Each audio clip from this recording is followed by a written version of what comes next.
Primera de Samuel, capítulo 11. Vamos a modo de introducción solo a leer el versículo 1. Primera de Samuel, capítulo 11, verso 1, y leemos la palabra en el nombre del Señor. Aconteció al año siguiente, en el tiempo que salen los reyes a la guerra, que David envió a Joab y con él a sus siervos y a todo Israel, y destruyeron a los amonitas y sitiaron a Rabá, pero David se quedó en Jerusalén. Vamos a orar y así encomendamos esta parte en la mano del Señor. Buen Dios y Padre, te damos gracias por lo que nos has permitido hacer hasta este momento. Señor, gracias porque podemos partir el pan con libertad, podemos tomar la copa y de esta manera recordar esa gran obra de Cristo Jesús. Sobre todo, Señor, queremos pedirte en este momento que tu palabra va a ser predicada, que tú, oh Dios, derrame de tu espíritu, oh Señor, en los amigos presentes, y que sea el espíritu trayéndole a convencimiento de pecado, de justicia, de juicio, como nos dice tu palabra, y que ellos puedan ejercer fe en Cristo Jesús. Pero al igual nosotros los hermanos, que el espíritu que mora en nosotros, que está en nosotros, pueda convencernos, oh Señor, de cualquier pecado no confesado, que podamos ir ante tu trono de gracia con la seguridad de que encontramos misericordia y socorro, oh Señor, para la ayuda que necesitamos. Así que, oh Padre, pedimos esto y te damos las gracias de antemano en el nombre de Jesús. Amén y amén. Hermanos, en el año 1935, dos hombres tuvieron un encuentro que cambiaría el resto de las vidas de estos hombres y de hecho cambiaría el resto de las vidas de miles de personas. En una ciudad de Ohio, en Estados Unidos, un señor llamado Bill W., quien se dedicaba a ser un corredor del mercado de bolsas de valores de Nueva York, y un doctor llamado Bob, cirujano, tuvieron un encuentro casual. Y este doctor llamado Bob, que era un alcohólico desahuciado, se dejó llevar de los consejos y las prácticas de Bill, y Bob, que tenía años luchando por dejar el alcohol, por fin pudo lograr su sobriedad y nunca más volvió a tomar alcohol. Ambos, tanto Bill como el doctor Bob, se pusieron a trabajar inmediatamente con los alcohólicos que estaban internos en el Hospital Municipal de Ohio, logrando resultados sumamente favorables en los pacientes que estaban ingresados a causa de su adicción al alcohol. Tras años de trabajos y esfuerzo, fundaron lo que hoy en día conocemos la organización Alcohólicos Anónimos, una organización que se dedica, abre espacios para que hombres y mujeres adictos al alcohol puedan someterse a diversas prácticas y así dejar este vicio. Y usted dirá, Ismael, ¿y qué tiene que ver eso con lo que tú vas a hablarnos esta noche? Bueno, hermanos, traigo esta historia a colación porque desde la caída del hombre y la posterior entrada del pecado al mundo, el hombre ha buscado la manera de mejorar su condición de vida, de mejorar su condición social, de mejorar su condición familiar, atacando las consecuencias y no la causa del problema. Ya que ciertamente usted puede vivir una vida lo más sobrio del mundo, alejado de cualquier vicio, y sin embargo, con todo y su sobriedad, su destino eterno será el mismo. El pecado, mis hermanos y amigos, es la causa de toda clase de mal que nosotros vemos. Y aunque hay muchas organizaciones que con buenas intenciones buscan ayudar a las personas a salir de diversas adicciones, sin embargo, estas organizaciones no atacan la raíz del problema, que es el pecado. Y como veremos a continuación, hermanos, el pecado que vive en nosotros Aún en usted y yo que somos creyentes, aún en usted y yo que venimos aquí todos los domingos y nos congregamos, el pecado que vive en nosotros, si constantemente no lo combatimos y no le damos muerte con el poder del Espíritu, traerá graves consecuencias a nuestras vidas. De manera que, hermanos y amigos, no juguemos con el pecado porque ciertamente trae graves consecuencias y eternas consecuencias para nuestras vidas. Y lo que vamos a ver a continuación, mis hermanos, es esa progresión pecaminosa que usted y yo hemos leído en Santiago capítulo 1. Usted recordará que dice Santiago capítulo 1 lo siguiente, en el verso 13. Cuando alguno es tentado, no diga que es tentado de parte de Dios, porque Dios no puede ser tentado por el mal, ni Él tienta a nadie. Y mire aquí cómo viene esa progresión del pecado. Sino que cada uno es tentado cuando de su propia concupiscencia es atraído y seducido. Entonces la concupiscencia, después que ha concebido, da a luz el pecado, y el pecado siendo consumado, da a luz la muerte. Tal cual como lo describe Santiago, es lo que veremos a continuación en la vida de uno de los reyes, que la misma palabra dice que era conforme al corazón de Dios. Así que veamos en primer lugar, hermano, cómo el pecado nos seduce, cómo el pecado busca engancharnos cuando estamos muy ociosos, cuando no tenemos muchas cosas que hacer. Y miren lo que dice el versículo 1, que lo voy a leer nuevamente, de 1 de Samuel capítulo 11. Nos dice lo siguiente: aconteció al año siguiente, en el tiempo que salen los reyes a la guerra, que David envió a Joab y con él a sus siervos y a todo Israel, y destruyeron a los amonitas y sitiaron a Rabab. Pero David se quedó en Jerusalén. Este es el famoso rey David, el hombre que mató a Goliat, el hombre que compuso salmos hermosísimos para Dios, el hombre que dice la palabra que era conforme al corazón de Dios, y aquel que hasta este momento iba de victoria en victoria y de gloria en gloria. Sin embargo, ese mismo David, nos dice el texto, que se quedó en Jerusalén. Y usted dirá, ¿por qué tiene eso de malo? Se quedó en Jerusalén cuando debía estar en la guerra. Podemos suponer que el hombre quería tal vez tomarse un descanso, quería disfrutar de la tranquilidad de su casa real. Mientras los demás están en el campo de batalla, David se queda en casa y él cree que está a salvo. David está quitado de bulla en su casa real, porque la guerra está allá afuera. La guerra no va a llegar hasta aquí, hasta mi palacio real. Pero lo que él no se imagina es que su peor enemigo lo está vigilando muy de cerca. Y fijémonos, hermanos y amigos, lo que el escritor de Samuel nos dice, porque él quiere llamar nuestra atención. Este era el tiempo en que salen los reyes a la guerra, y David, siendo un rey, se queda en casa.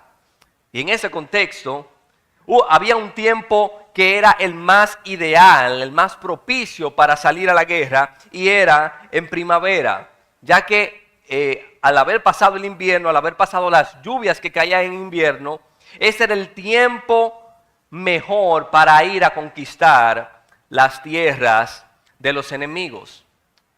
Y continúa diciendo el versículo 2, y sucedió, aconteció un día que al caer la tarde, que se levantó David de su lecho y se paseaba por el terrado de la casa real.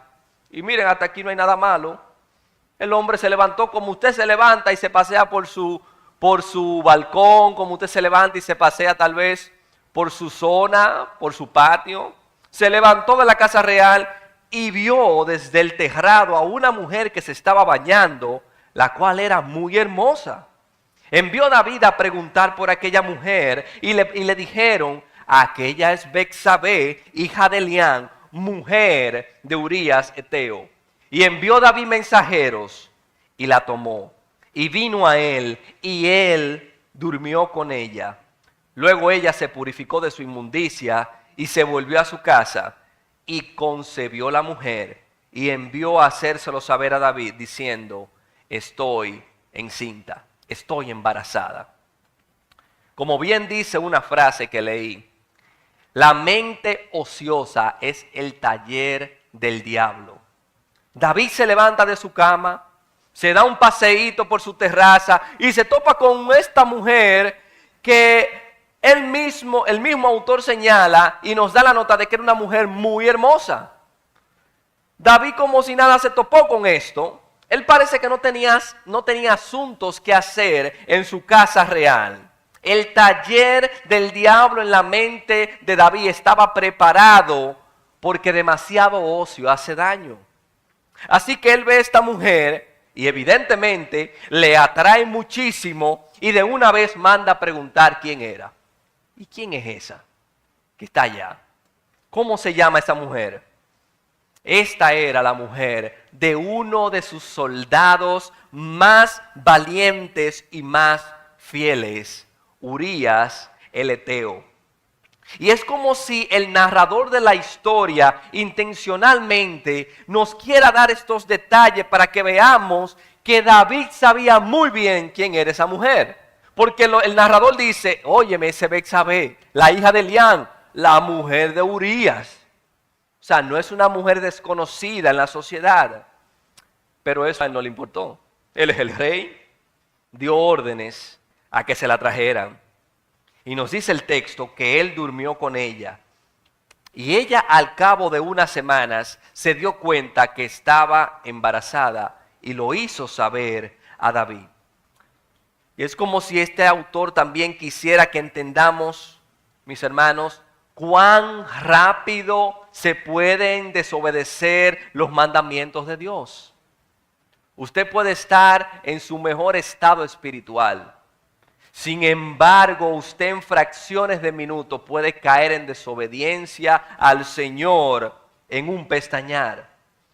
Y hasta el hombre más fuerte y victorioso puede caer en debilidad, derrotado por sus pasiones. En tan solo 5 versículos que hemos leído, David violó de manera flagrante, de manera directa, 2 mandamientos: no codiciarás y no cometerás adulterio. Y no olvidemos que todo esto sucedió cuando se supone que David debió haber estado en el campo de guerra, junto a sus soldados. Cuando no hacemos lo que debemos de hacer, hermanos, vamos rumbo al pecado. El pecado nos seduce cuando estamos muy ociosos. Y esto no quiere decir que tener un tiempo de ocio o tomarse un descanso sea algo malo. Sin embargo, debemos estar vigilantes con nosotros mismos en todo momento y mucho más cuando tenemos mucho tiempo de ocio. Porque ahí es que las redes se ponen como más buenas. Cuando usted está ocioso, comienza tal vez a meterse en páginas o lugares que usted no debería hacerlo. O comienza a ver cosas en la televisión que usted no debería estar viendo. Los peores pecados que cometemos no es porque Satanás nos tienta. David no puede decir que fue Satanás que lo tentó. No, porque fue el diablo que me apareció, mi hermano, mira, y caí. Los peores pecados no son porque Satanás nos tienta. Nosotros mismos, nuestra propia concupiscencia, al verse tan ociosa, busca pecar. No fue Satanás que tentó a David, fueron sus pasiones que lo llevaron no solo a mirar a esa mujer, sino a codiciarla y además de eso, a abusar de su poder y su autoridad de rey para mandarla a buscar y acostarse con ella. Hay personas que por excusar a David dicen, bueno, pero mi hermano, es que Betsabé debió percatarse que nadie le estuviera viendo al bañarse. Es más, Betsabé debió bañarse en otra hora, debió bañarse en otro lugar. Hermanos y amigos, entendamos esto. El problema principal de nosotros no está afuera, está adentro. Como bien dicen muchos teólogos, el corazón del problema es el problema del corazón. Donde está el verdadero problema, y dice el Señor Jesús, es en el corazón, de donde salen los adulterios, los homicidios y toda clase de mal. David bien hubiera podido mirar y huir, pero no lo hizo.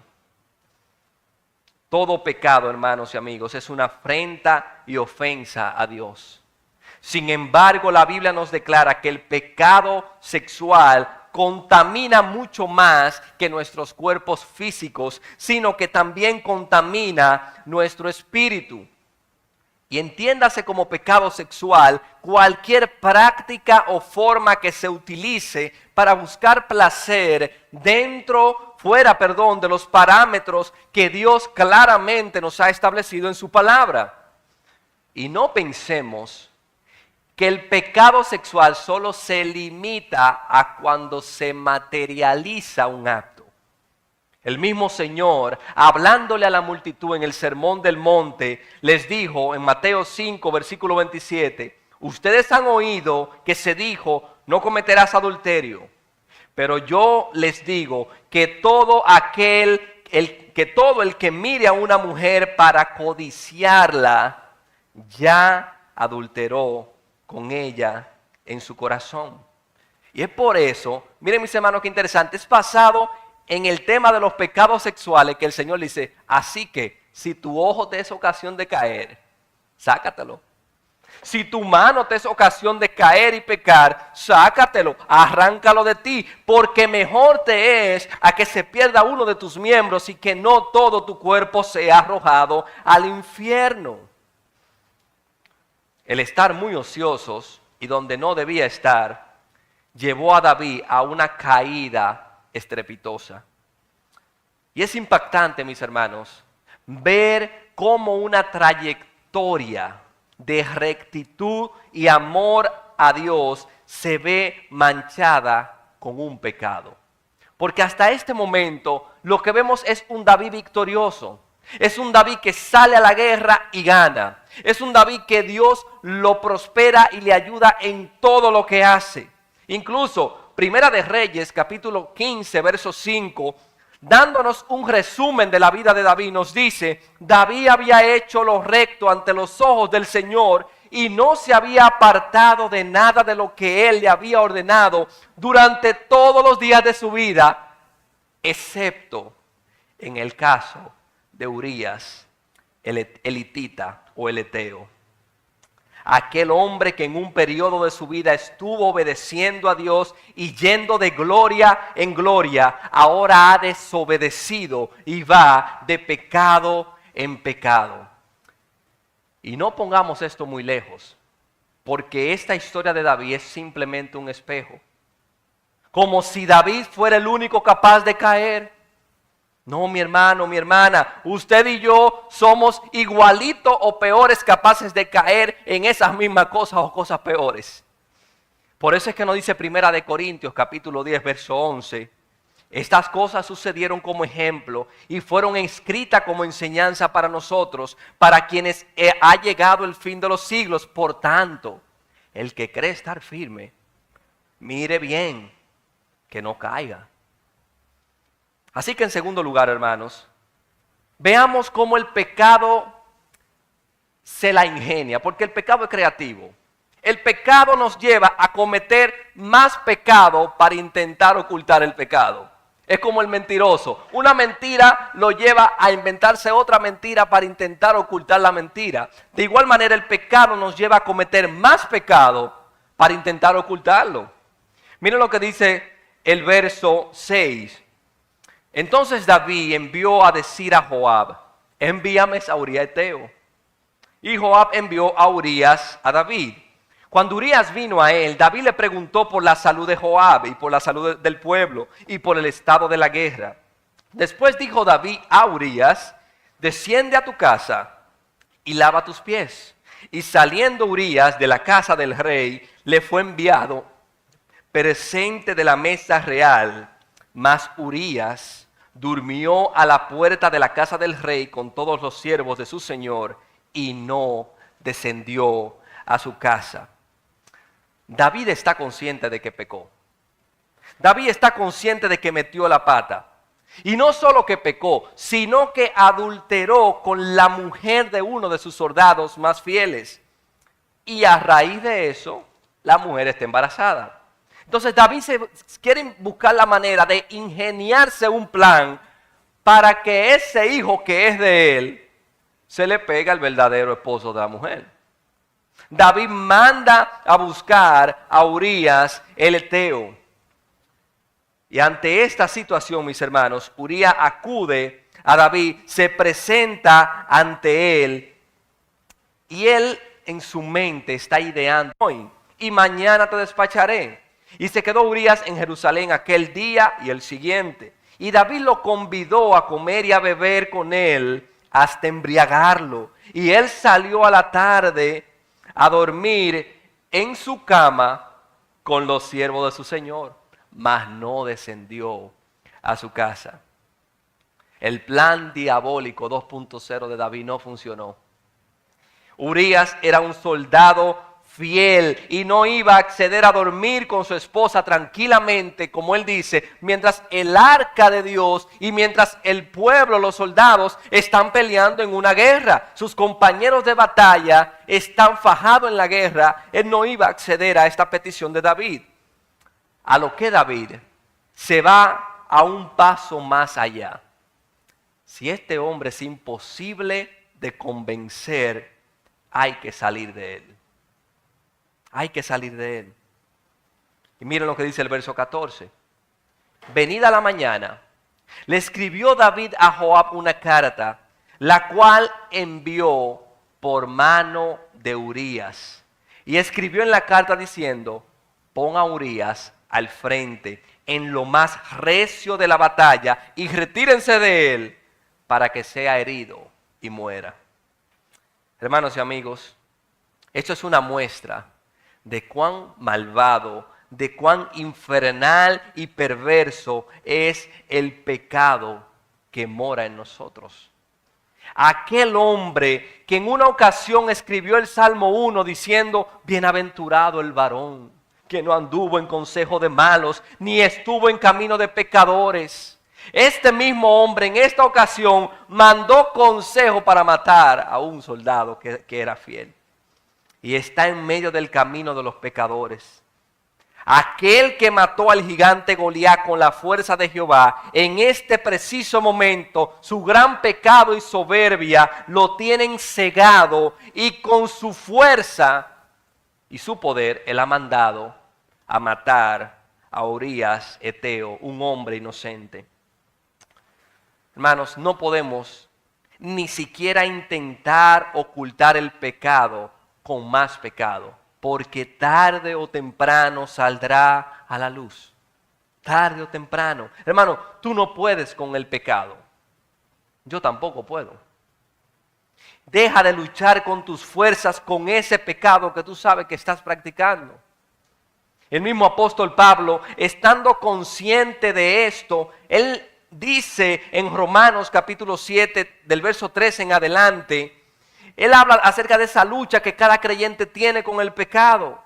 Pablo dice: mira, yo internamente me deleito en la ley de Dios, me deleito en su palabra, pero externamente encuentro esta ley que el pecado mora en mí.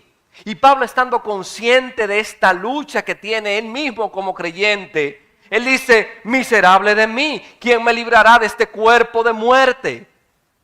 Y él mismo se responde: gracias doy a Dios por Jesucristo nuestro Señor. Hermano, tú no necesitas más terapias psicológicas.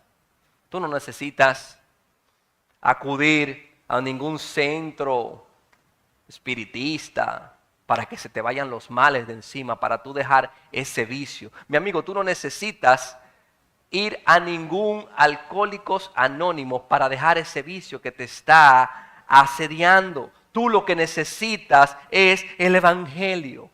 Tú necesitas conocer la gracia salvadora y perdonadora de Dios y aferrarte a ella con todas tus fuerzas.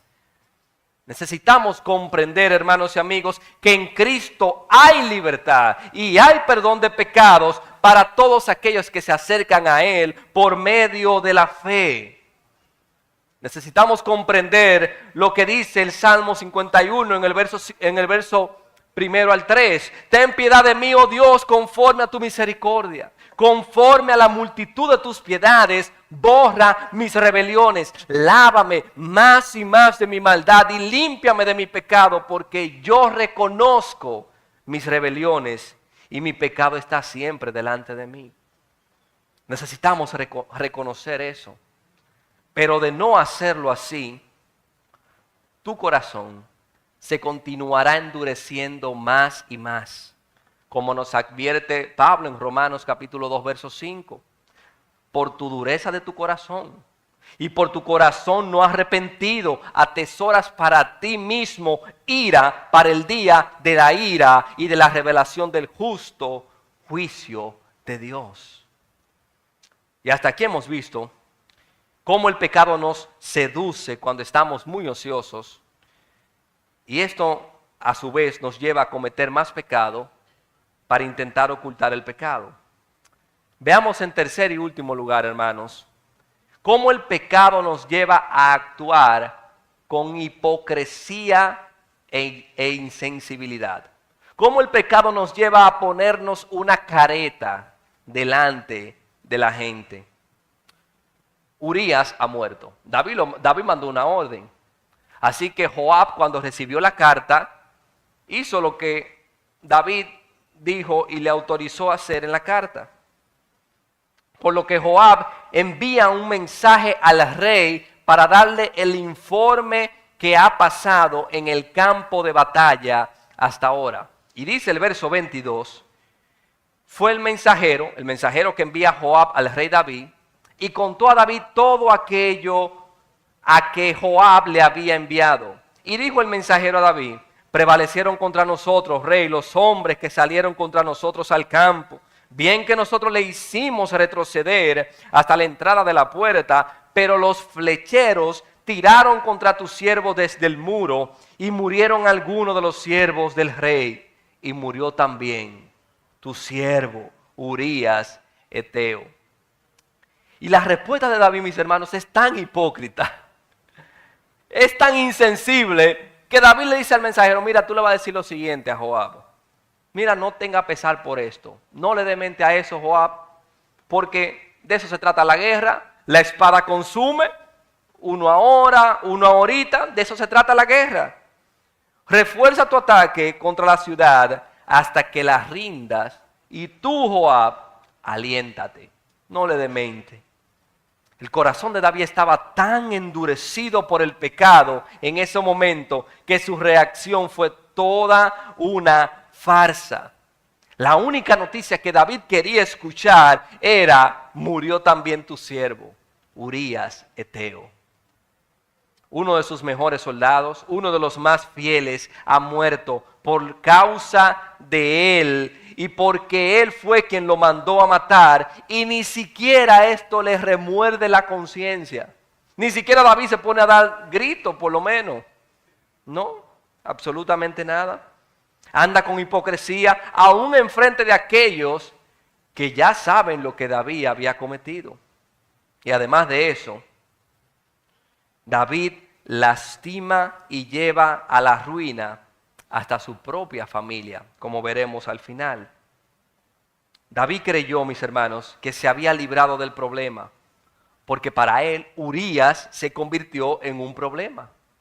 Este hombre hay que salir de él. Lo mandé para su casa por 2 días y se quiere quedar aquí con mi siervo. Hay que salir de él.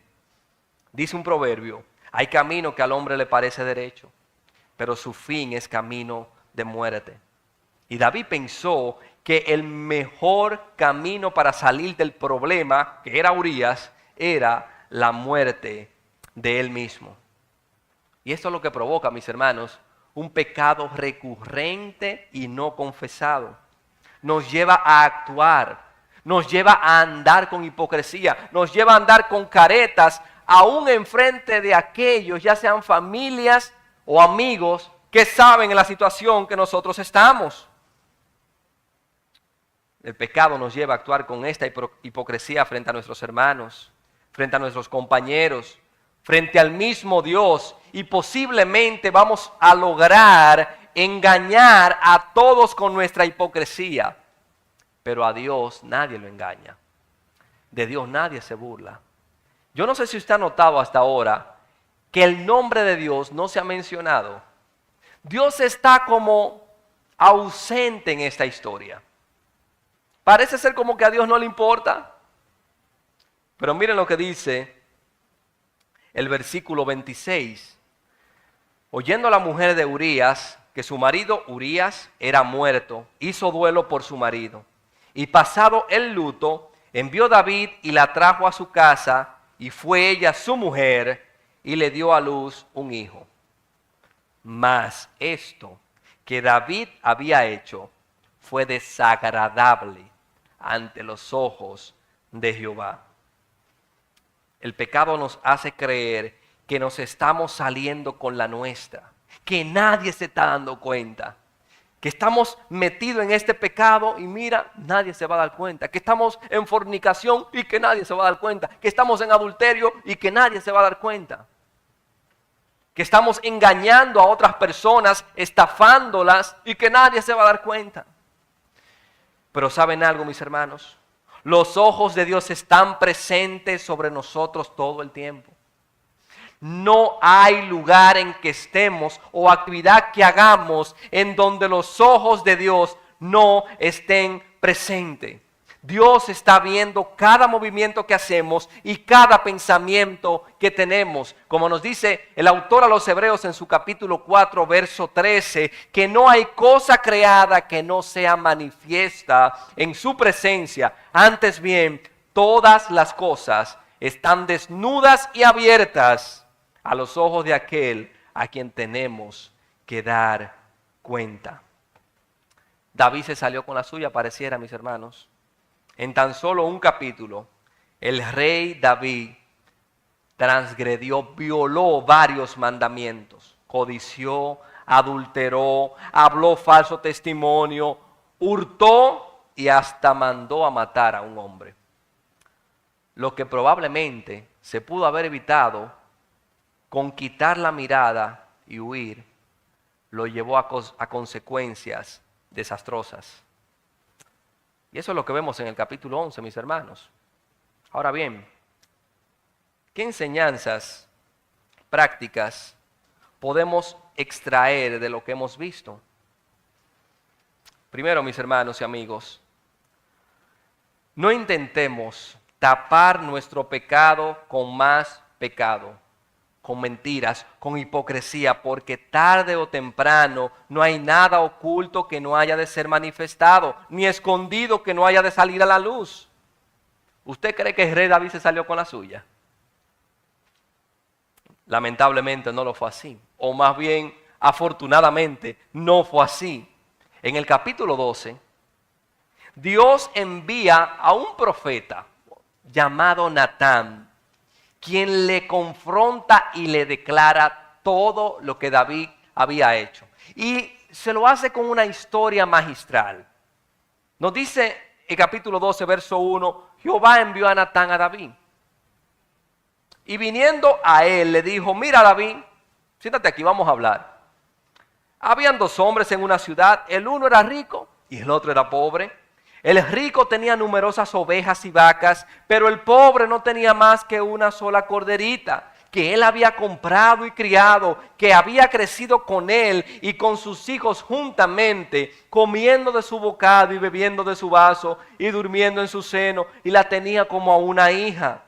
Y vino uno de camino al hombre rico, o sea, al hombre rico le llegó una visita, y éste no quiso tomar de sus ovejas y de sus vacas para guisar para el caminante que había venido a él, sino que tomó la oveja de aquel hombre pobre, la preparó para aquel que había venido a él. Entonces, miren a David, el más justo del mundo. Entonces se encendió el furor de David en gran manera contra aquel hombre y dijo a Natán, viva Jehová, o sea, lo juro por Dios, que el que hizo tal cosa es digno de muerte y debe de pagar la cordera con 4 tantos porque hizo tal cosa y no tuvo misericordia. Entonces Natán le dijo a David, tú eres ese hombre. Tú eres ese hombre. Tú le quitaste la mujer a Urías Eteo. Y no tan solo eso, no te conformaste con eso, sino que también lo mandaste a matar. No tuviste misericordia, David. Y David, al verse confrontado, nos dice el verso 13, capítulo 12. Entonces David dijo a Natán: pequé contra Jehová. Y Natán dijo a David: también Jehová ha remitido tu pecado, no morirás. Hermanos y amigos, esto es lo que Dios quiere de cada uno de nosotros. Que reconozcamos sinceramente que hemos pecado contra Él. Pero Él ha provisto a su Hijo amado, a quien remitió todos nuestros pecados, para que alcancemos misericordia y gracia por la fe en el sacrificio perfecto de su Hijo. Dice el Proverbio 28, versículo 13, el que encubre sus pecados no prosperará, mas el que los confiesa y se aparta alcanzará misericordia. Y ciertamente, mis hermanos, Dios perdona todo pecado que usted le confiese. Es más, hasta aquello que usted no confiesa, si usted ha creído en Cristo como su Señor y Salvador, Dios lo va a perdonar. Sin embargo, las consecuencias que dejan el pecado en nuestras vidas duran mucho tiempo en sanarse. Usted tal vez podrá adulterar y Dios te va a perdonar si tú te arrepientes. Pero probablemente vas a perder tu matrimonio, tu familia, vas a echar a perder tu vida, tu trayectoria. Tú podrás engañar a una persona de cualquier manera y se dan cuenta y tú te arrepientes y Dios te va a perdonar. Pero probablemente tendrás que echar unos cuantos años en la cárcel y destruir tu familia también en el camino. Porque aunque Dios perdonó a David, cuando David cometió ese pecado, su vida no fue la misma. Su vida, que iba en una trayectoria ascendente, luego del capítulo 12 vemos cómo hay problema en la familia de David, cómo hay problema en el reino de David. Es tanto así que uno de los hijos de David le coge una de las mujeres del propio papá. Y Dios se lo dijo: yo te voy a perdonar, pero las consecuencias del pecado te van a perseguir. Ciertamente Dios perdona, mis hermanos, pero cuando hemos caído muy hondo en el pecado, las consecuencias nosotros las pagamos, y las pagamos con creces. En segundo lugar, no debemos dar lugar a mucho ocio en nuestra vida, porque podemos ir rumbo al pecado. David, cuando debió estar en el campo de batalla, se quedó en la casa real, y el ocio lo llevó a pecar gravemente contra Dios. Tratemos de estar más tiempo con la palabra de Dios, mis hermanos, cuando tenemos tiempos libres. Con buenos libros cristianos, con buenos amigos o amigas cristianas, que con el ocio de estar malgastando nuestro tiempo en las redes sociales, que a veces no nos aportan absolutamente nada. Tratemos de estar más tiempo con la palabra, en vez de ver tantas películas y series triviales que a usted no le aportan nada. Y yo no quiero decir que usar las redes o ver películas sea pecado o sea malo, pero debemos ser sabios, hermanos y amigos, en el manejo que le damos a nuestro tiempo libre y usarlo para la gloria de Dios. Y en tercer y último lugar, el pecado solo lo quita y lo perdona Dios. Este es un mensaje para pecadores, lo que vemos en la historia de David, porque por la gracia de Dios hay esperanza para todos nosotros. No hay nada que nosotros podamos hacer para calmar nuestra conciencia pecaminosa. No hay buena obra que nosotros podamos hacer que nos puedan dar perdón y paz. Pero David dice en el Salmo 32, un David renovado ya, un David arrepentido de su pecado, él nos dice: bienaventurado aquel cuya transgresión ha sido perdonada y cubierto su pecado. Bienaventurado el hombre a quien Jehová no culpa de iniquidad y en cuyo espíritu no hay engaño. Jesucristo, el Rey de Reyes, realizó el pago suficiente para limpiarnos y ser hechos justos ante nuestro Dios. La paga del pecado es la muerte. Por eso Jesucristo mismo tomó nuestro lugar y murió voluntariamente en la cruz del Calvario para pagar el pecado. Y resucitó al tercer día para nosotros hoy tener acceso a la vida abundante y eterna que solo Él nos puede ofrecer. Y hoy Dios nos dice a los hermanos y a los amigos que si confesamos nuestros pecados, Él es fiel y justo para perdonar nuestros pecados y limpiarnos de toda maldad. Hermano, hasta de ese pecado, sí, hasta de ese, mi amigo, hasta de ese, el Señor es fiel y justo para perdonarte y limpiarte si tú confías en Cristo Jesús por la fe. Padre, te damos gracias por tu palabra, oh Señor. Gracias porque en ella, oh Dios, vemos grandes ejemplos en los cuales nos podemos mirar, oh Señor, para no caer ni cometer los mismos hechos. Pero aún así, Dios, si hemos caído, oh Dios, tu palabra también nos muestra que en ti hay perdón, que en ti hay misericordia para todos los pecadores y que la sangre de Jesucristo sigue fluyendo para limpiarnos y quitarnos toda maldad. Así que yo te ruego, Dios, que en esta noche tú tengas misericordia de todos nosotros, oh Dios. Te pedimos perdón porque sabemos que te hemos fallado en este día de alguna u otra manera. Y en especial, oh Señor, que tu misericordia se extienda hacia los amigos que nos han escuchado y que ellos puedan venir a Jesucristo por la fe y aceptar, oh Señor, la gracia y la misericordia que tú ofreces y de esa manera obtener el perdón de todos sus pecados y la vida eterna. Gracias, oh Señor, por tu palabra. En Cristo Jesús te damos las gracias, oh Señor. Te pedimos